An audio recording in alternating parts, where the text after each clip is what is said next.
Welcome to the Provider's Report, where we delve into the world of value-based healthcare. Our mission is to empower healthcare providers with the knowledge and tools they need to deliver exceptional patient care. Each episode, we explore best practices, innovative strategies, and real-world examples of how to achieve the highest standards in patient communication and outcomes. Join us as we transform the future of healthcare, one conversation at a time.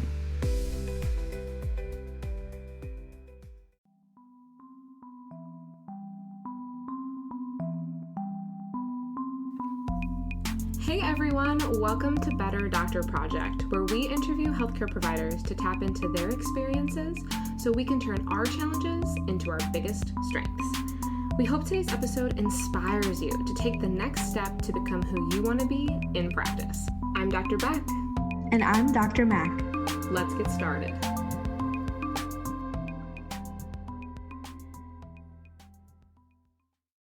Hi friends, welcome to episode 2 of Better Doctor Project. Today we're talking about that incredibly sensitive but oh so vital topic of weight loss and nutrition. Have you ever had a patient that you know would see so many benefits in multiple areas of their life if they could just get their weight under control? Or maybe a patient who thinks that Taco Bell is healthy because there's lettuce and tomato in there somewhere, right? Or maybe you have a patient or a friend or a family member who's reluctant to even take the first step towards healthy eating habits because they're just so sure that they're going to have to give up all the foods that bring them joy. Maybe they're worried about disappointing you as a provider. Beginning these discussions can be difficult. So today you're going to learn several ways that you can approach your patients when it comes to weight loss and taking control of their health by recognizing when it's the right time to bring up the topic, recognizing where they are now, and helping them get to where they want to be. On today's journey, Dr. Kristina Von Castel-Dunwoody, a registered dietitian and PhD researcher, teacher, and now focused solely on practicing in Gainesville, Florida, will be filling your plates with all you need to know for you to feel totally comfortable helping your patients achieve their weight and nutritional goals. Awesome. So we are here with Dr. Von Castel-Dunwoody. Kristina, we're so excited to have you here with us today to start the discussion on weight loss. We know this is like a really sensitive topic with some patients, but it's an important topic because it spans most healthcare professions, and it's something that affects all these different professions, right? So Kristina, thank you so much for joining us. We really appreciate you being here today. Thank you. I'm excited to be a part of the conversation. So when we're talking about patients' weight loss, nutrition, and how it affects all these various specialties, we want to dive into a little bit about how you approach this topic. But first, I want to jump into, what do you see improve in your patients' lives when you help them take control of their nutrition and their weight loss and their understanding about how that affects their health? What are some other areas that you see improve or successful endeavors for your patients? So it's a really great question. And what I really see for most of my patients, we're looking at weight loss as a component of dietary change, usually to improve a condition such as diabetes, cardiovascular disease, high cholesterol, hypertension, or potentially some joint pain, things like that. So the dietary changes really are all encompassing to that. So we also see with that weight loss, improvements in blood sugar control, improvements in cholesterol. One of my favorite stories was actually a patient that could not be on statins, and his cardiologist really just didn't think he was going to be able to change things with his diet, and he completely did.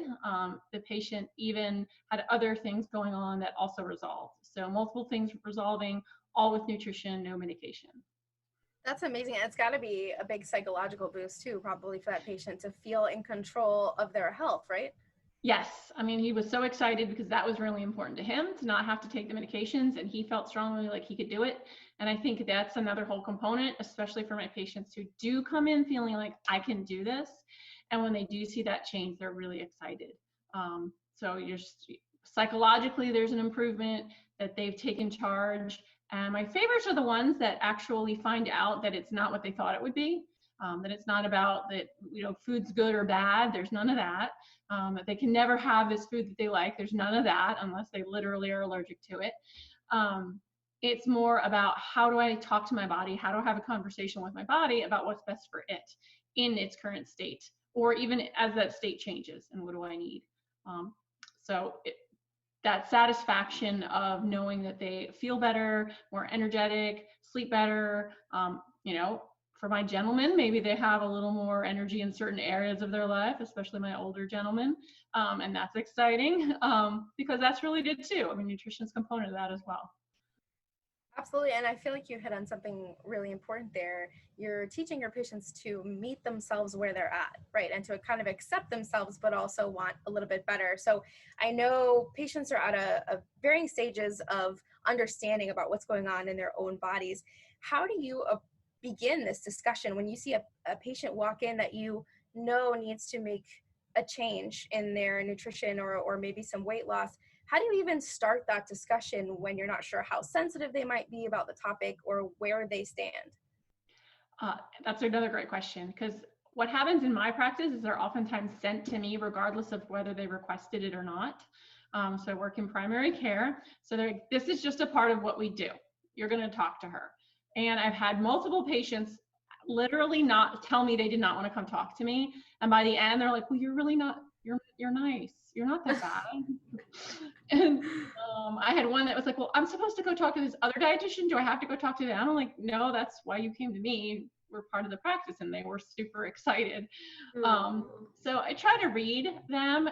What I usually do, I start off saying, my name and what I do. And I said, I'm here to help you. And I can obviously read your chart, but I'd rather know what's important to you and what you've been working on. Why are you coming to the doctor right now? Because a lot of people come in and think, well, I don't want to see you, but you showed up to the doctor's office for something.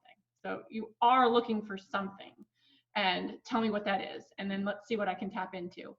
That one leads me to understand where their level of resistance may or may not be, where their readiness to change may or may not be, what stage of change they may be in, what their health literacy might be, what their health efficacy might be. So I read all that, and that's an aspect that when I was teaching, I taught about learning theory and health behavior modeling and change. So I do sort of a quick assessment of that. That lets me know where they're at. Then I can start the conversation, which I'll be honest, there's days where I'm like, here's information. I hope you have a nice day. And that's it. I'm here for you anytime you want to chat.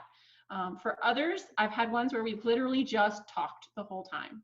And I slipped little things about food in, and within 20 minutes, maybe we talked about food 3 times. And by the end, they said something like, well, you know what? I don't need to drink all the sodas I've been drinking. And that's probably going to make my stomach feel better. I'm going to do that. You're nice to talk to. And so that's the exciting part. And early on, I had a lot of experiences where I saw miscommunication. I shadowed a dietitian that I felt like they weren't hearing each other, and there was kind of a protocol that they were expected to have done. And actually, when I worked in research, there were protocols that we were expected to comply with, which is what it was. It was a protocol. But I did notice that doesn't work for everybody. So you have to be able to, sort of bend and give and take a little bit with your patients and see what they want to do. And if someone's really excited, you hit it hard. If someone is in a very bad place, maybe something is very serious, sometimes you do have to really come down a little more strictly. So the one that I soapbox, I guess, or I even tell my patients, this is the one condition I won't bend on, is kidney disease. So non-dialysis patients. So before dialysis, I tell them, look, I'm protecting you from being on dialysis. This is how this is going to work. Other than that, I'm pretty flexible. And that makes perfect sense. And this is actually one of my favorite topics in healthcare, is the fact that we cannot provide healthcare that is so cookie cutter focused. And I talk about this with my patients all the time, because I'm sure you've had people who've gone to other dietitians. I'm sure you've had people who have gone to other primary care clinics. We are not all one and the same with what we do. So we should always be striving to provide that best care. But patients will specifically ask, how come it's working now? Why didn't it work when I saw that other chiropractor? Why didn't it work when I had physical therapy? And in reality, it's because we just changed our approach. Our approach was individualized, not cookie cutter. You're meeting patients where they're at. And I think that can pretty much be said across the board in all healthcare fields, really. Yeah. I mean, you could choose to give the same dietary recommendations to every single patient that walks through your door. And you might help, 60% of them, maybe 70. But what about those 30%, if not more, that just truly need that special touch, that truly need, a slightly different recommendation, or maybe just some saving grace, letting them know it's okay, it's tough. You don't have to change your whole diet. But get rid of those sodas. I'll work with you.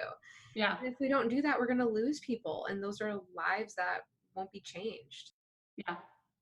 I think, exactly what you just said. We're going to lose people. I think it's more important to stay connected and see, what people are ready for on both ends of the spectrum. I mean, in the dietetics field, there's a pretty broad array of kind of how people might go about this. And you can think of like sort of the traditional, this is what you're supposed to do. And that's what people think dietitians are going to be like, here's what you eat. And I'm the food police. And you get comments if you ever go to dinner with someone, like, oh no, I don't want to eat with you. I'm a dietitian. I'm like, oh, I'm gonna eat the cheesecake. So you'll miss out on that, but okay.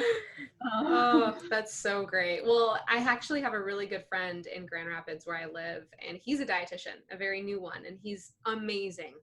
And I remember when I first met him and started hanging out with him, I felt a little uncomfortable. I'm like, oh no, he's going to see what kind of snacks I eat. He's going to see, I even got a little self-conscious. And then one night I told him how often I eat cereal as a snack. Mm-hmm. And I was horrified to let him know. So now all my listeners know I'm addicted to cereal. It's okay. But when I told him that, he just goes, well, if you really think about it, that's a way better choice than most late night snacks.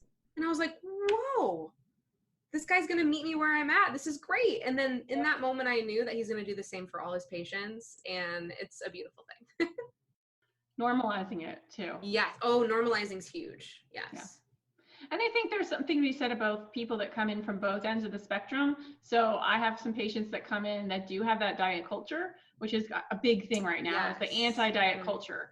And I think too, you said, what's different about you? What's different about me is I have my way of doing things. I have what I think works.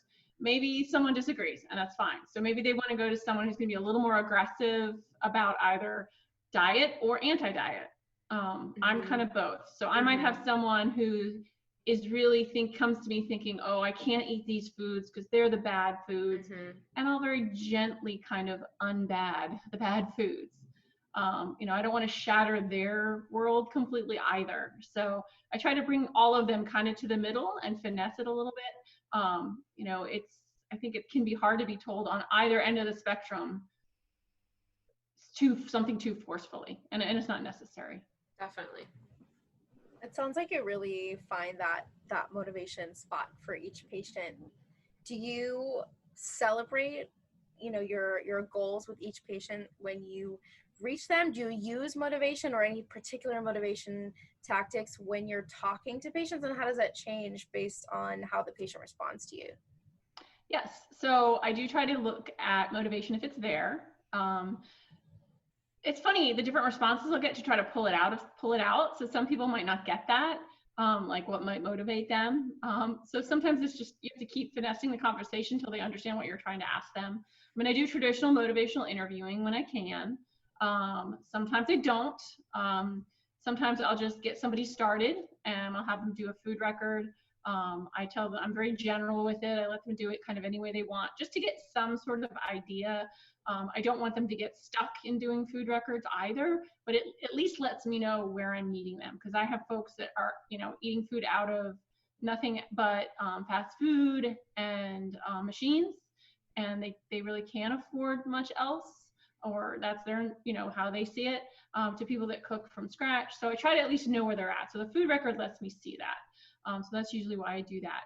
Then I get an idea of, and you can see my sign says, we're going to live, eat, be well, feed your mind, body, and your soul. And so I ask people, what is your soul food? So here in the South, we know what soul food is.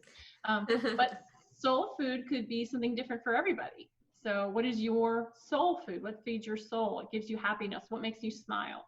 Because I want you to go home and have a meal that serves your body and serves your mind. And that's, I guess, the social aspect of it, your family, your needs, so you're not losing your mind trying to eat well, and that food that makes you smile. So I don't want you to lose your mind. I don't want you to lose your smile. I just want you to maybe, lose that high blood sugar. A good thing to lose. Yes. So I try to see, what is your motivation? So we ask things like pros and cons. What will be a benefit of making changes to your nutrition? What might be some challenges to making changes to your nutrition? And that is what I'm getting at when I tell them, tell me about you at the very beginning, because I want, especially like if someone is coming to me specifically just to lose weight, I want them to say that to me. I want them to tell me that. I don't want them to say, well, the doctor said I need to lose weight, or my husband or my wife or my friend told me I need to lose weight. I want them to tell it to me, even if I know that was what was recommended. Or I want them to tell me if what's more important is their diabetes control or not feeling so much pain or whatever it is. I want them to tell me what their goal is, and then we can focus in on that. Absolutely. Yeah, making it personal. I love that soul food idea, because then you also feel like you haven't lost yourself. You're not like trying to mold yourself to fit into some diet or some fad or something like that, or change yourself. You're just modifying your high blood sugar. Like you said, exactly. Blood pressure. That's awesome.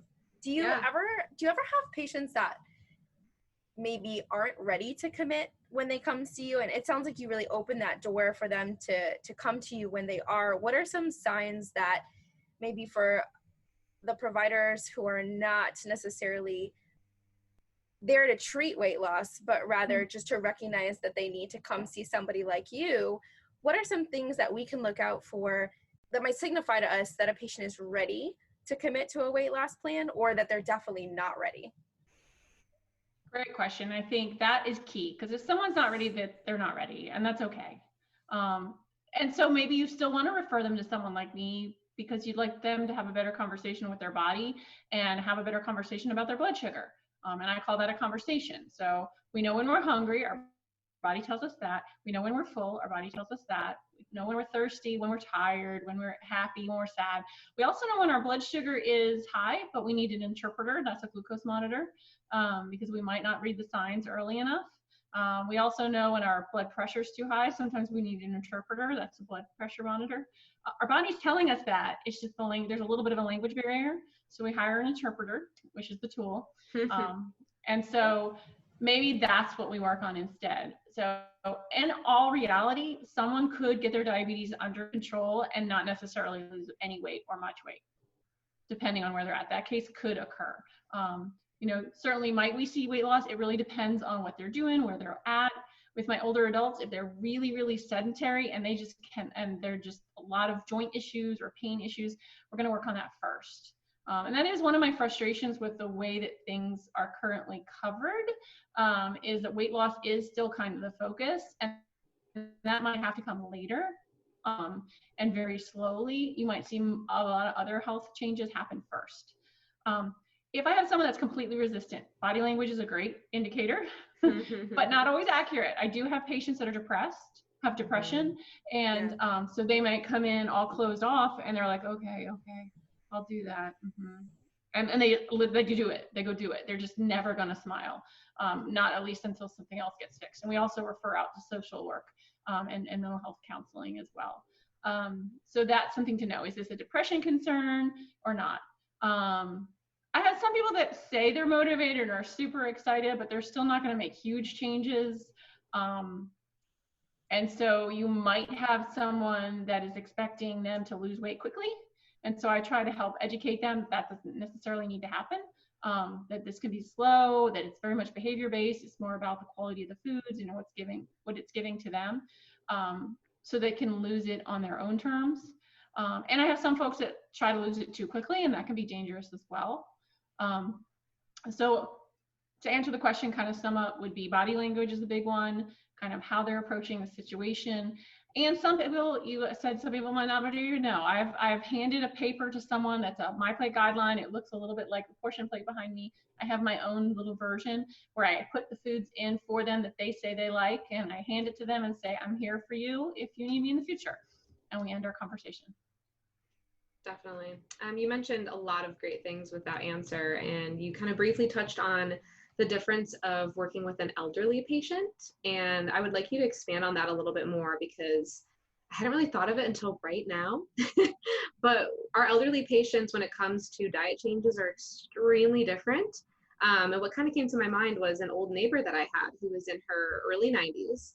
And after her husband passed away, she just completely stopped cooking. She had just lost the desire for it, and just completely stopped cooking. And she also stopped eating meat just because, I mean, the time it took to cook it and everything of that nature, she was just kind of over meat. So she would eat at Arby's every single day, every day. Doesn't matter where she went, she would end her day going to Arby's. And so after I started to get to know her, I started cooking for her. And I noticed that that simple act changed her depression levels quite a bit. And things that she was previously standoffish about, like meat, started to change. So I started really slow by talking to her about protein, talking to her about meat. And then I started sneaking it into her food once I realized there wasn't a like actual medical concern. And I literally started with like, you know, more of the shredded / ground meat, and then like gradually worked our way up to like a chicken breast. And before she passed away, just a couple years ago, she thanked me for that lifestyle change. I mean, she wonders, you know, was that the thing that got me to 94? Was that the thing that really helped me stay lively for my last couple years? And my question for you is, how do you find that middle ground and meet them where they're at by introducing those little things when they might be too stubborn at that age? Or maybe some of them have that very severe elderly type depression where I know for her at one point it was, well, I'm already 91. You know, what can a new diet do for me? You know, what can this do for me? I'm already, you know, on my way. And I remember that breaking me. So I personally have no idea how to talk to someone about their diet when they think it doesn't matter when you're older. So how can you bring them around?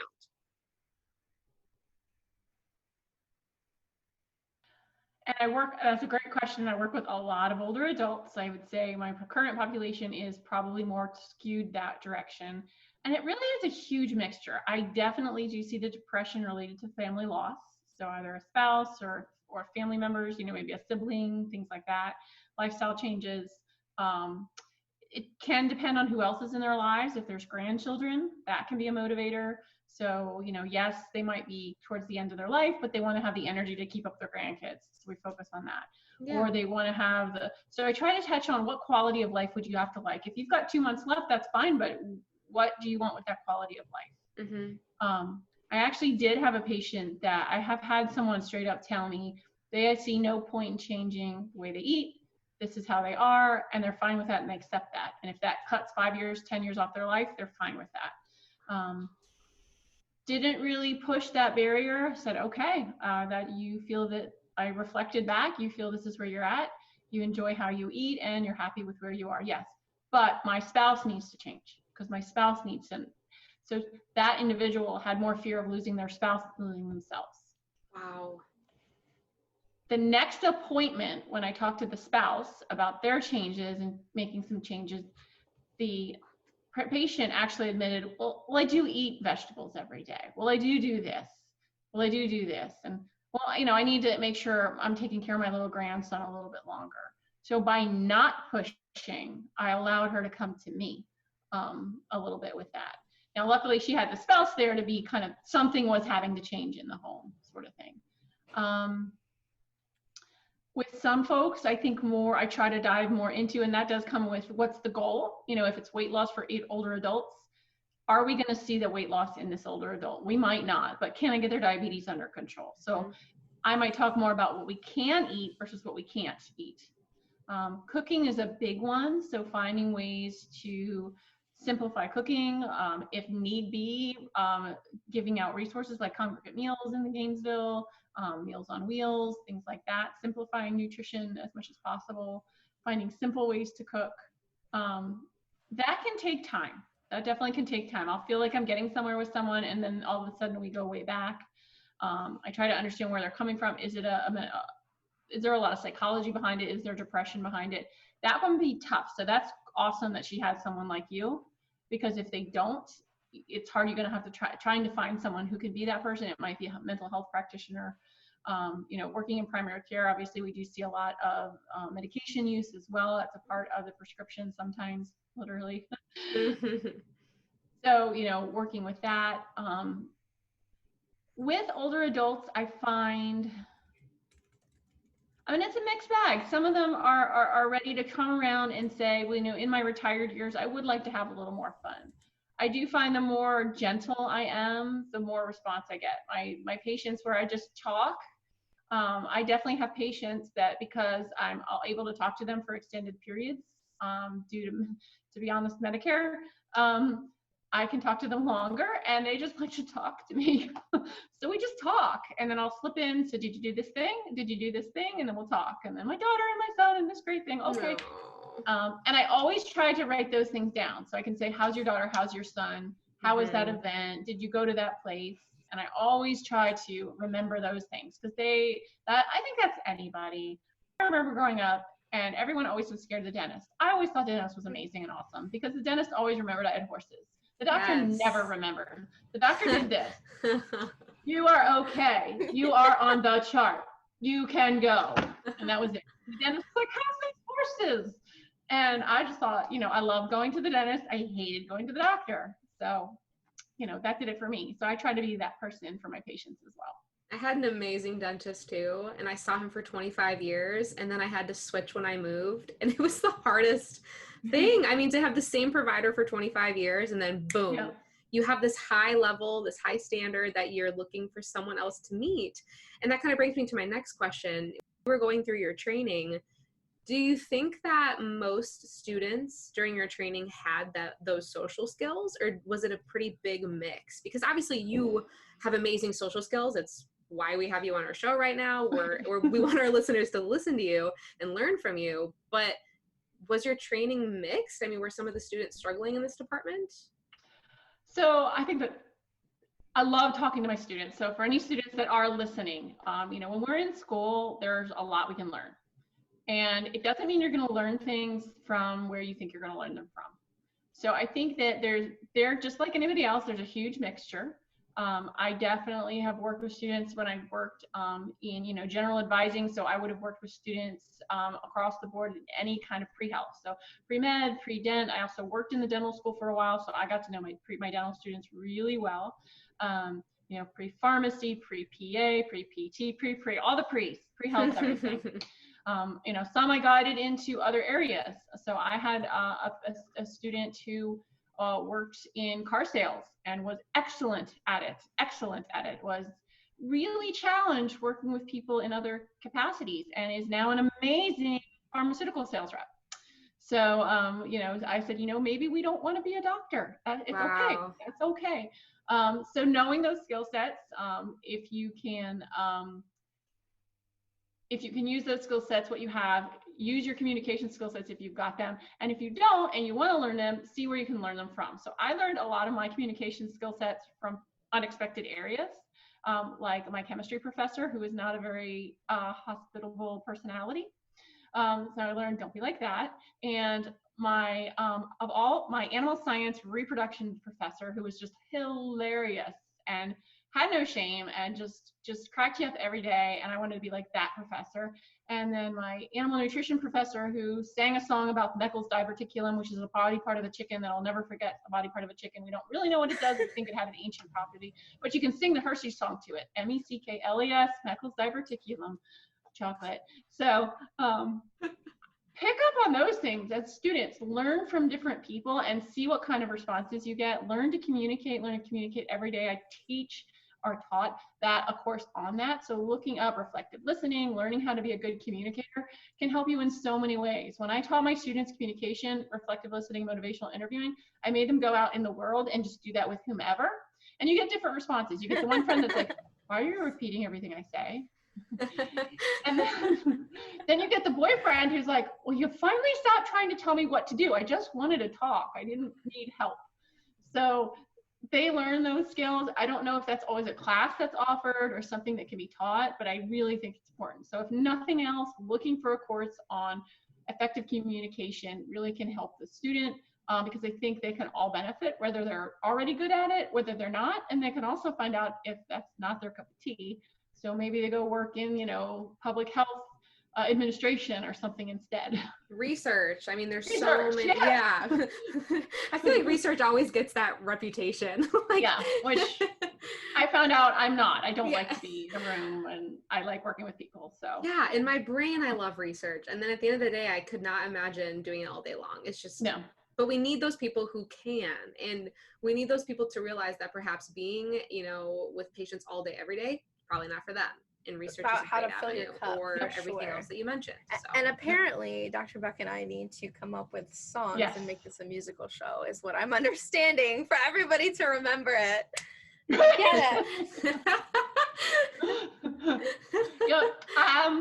That is my learning style, though. I can sing songs, lyrics from childhood cartoons, the entire musical score of Annie, Les Mis, Phantom, commercials. We may have to have you back for the musical episode, just so you know. Yeah. How I remember things. Yep. Well, we will be looking forward to that next episode, especially with more of your vocal tunes. So thank you so much for this. You're welcome. Hey, it's Dr. Beck. Thanks so much for joining us today for episode 2 of Better Doctor Project. It means the world to us to have your support. We are so proud of you for taking another step to learn and be the best provider you can be. Don't forget to check out our show notes on our website to learn more about Dr. Von Castel-Dunwoody at www.betterdoctorproject.com.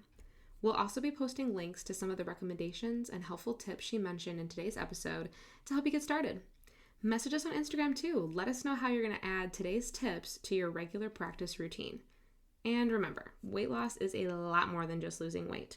It affects nearly every facet of overall health for each and every patient that we encounter. Think about it. Stay tuned for more coming soon too from Dr. Von Castel-Dunwoody in part 2 of this topic on weight loss. See you next time. We loved connecting with you today on this episode of the Better Doctor Project. We can't wait to share our next podcast with you in just 2 weeks. Same time, same place. Until then, pop over to Instagram to follow us at Better Doctor Project or keep up with us at betterdoctorproject.com.